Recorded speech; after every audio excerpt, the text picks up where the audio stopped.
I soon hear the footsteps again, and this time when I look up, I see a shadow float past. I've never had anything paranormal happen to me. At least I don't know if it was paranormal. There were a few things that may have happened to me in my life that could have been paranormal, but they weren't obvious, okay?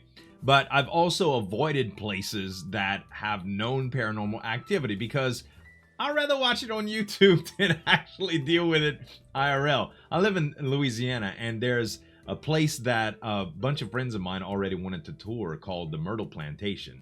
And it's one of the most haunted, considered the most haunted places in Louisiana.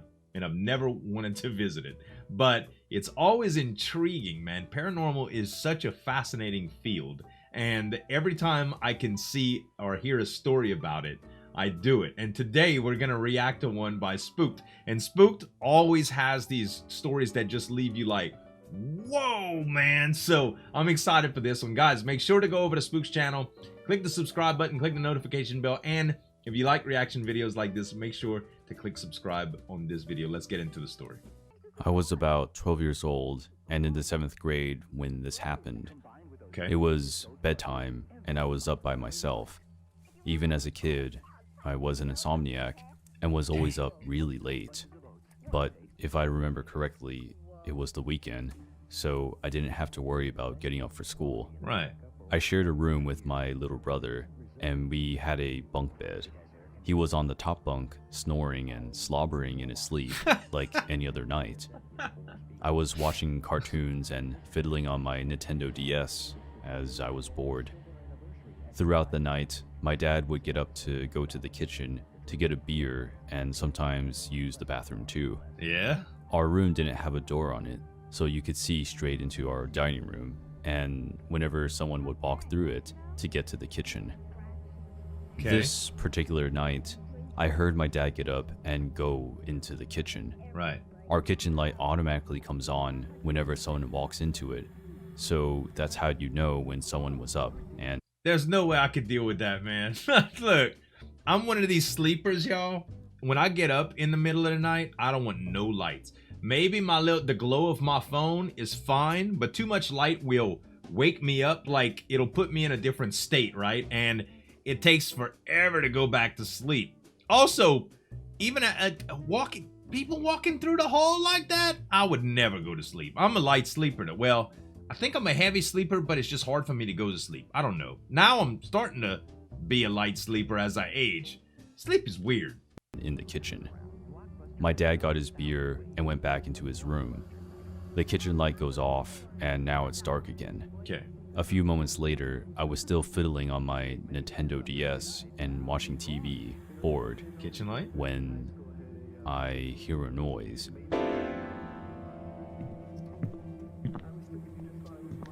It sounded like footsteps.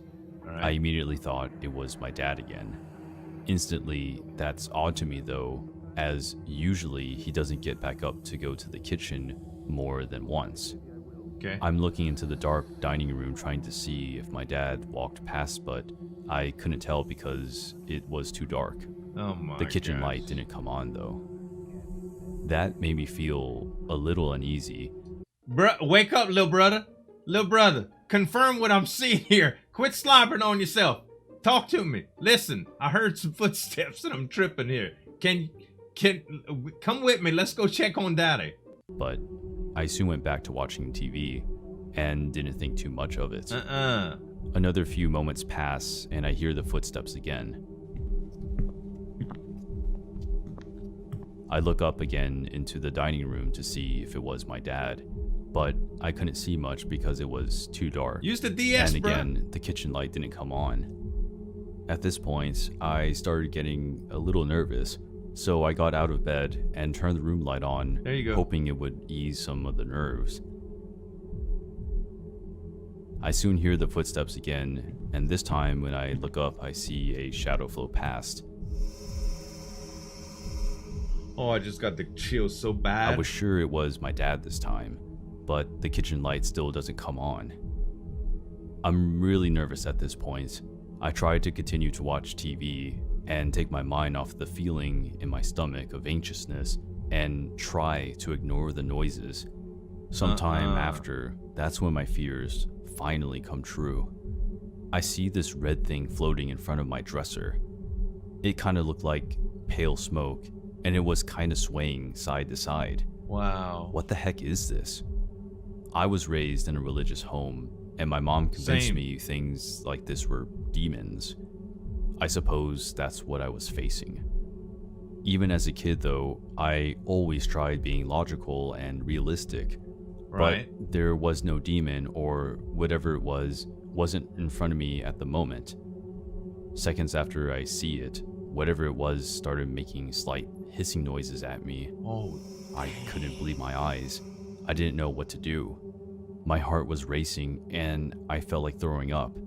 Yo, ooh, man. You know, so this is a true story about somebody's experience. I could not imagine feeling like that. And he's completely right. When you feel fear, logic is hard.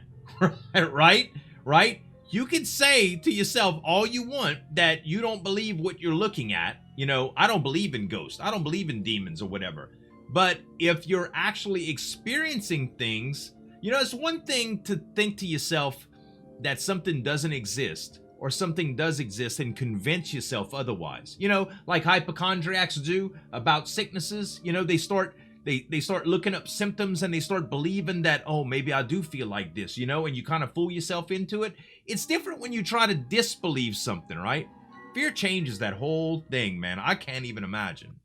I put myself under my blue blanket in hopes that after some time under there it would go away, but it didn't. Nope.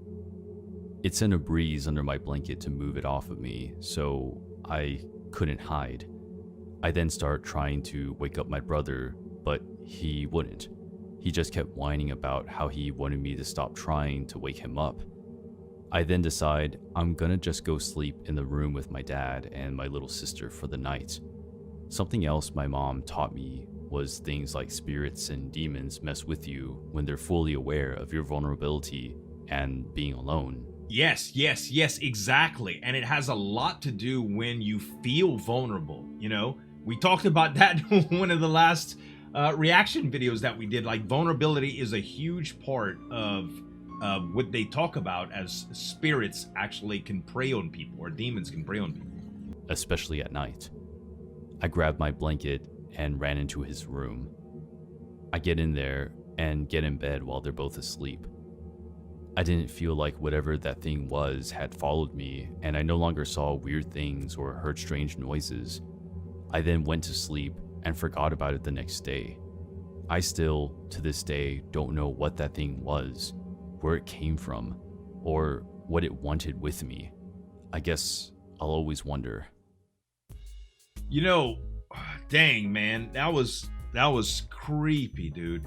I have never really experienced anything like that. I've heard crazy stories. When I was in grade school, I heard stories about some of our local priests having to do exorcisms, and that type of stuff is just like, you know, paranormal stuff is crazy. I watched a lot of ghost hunters in my life too, and people, they complain about some crazy things that happen to them in their homes.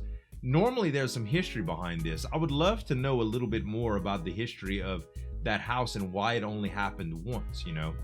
I don't know, it's crazy. But anyway, that was an awesome story, you guys. Listen, make sure to go check out Spooked, follow and subscribe to his channel, and if you like reaction videos like this, make sure to subscribe to this channel as well, guys. Thanks so much for watching. As always, this is Zueljin signing off, and we'll see you next time.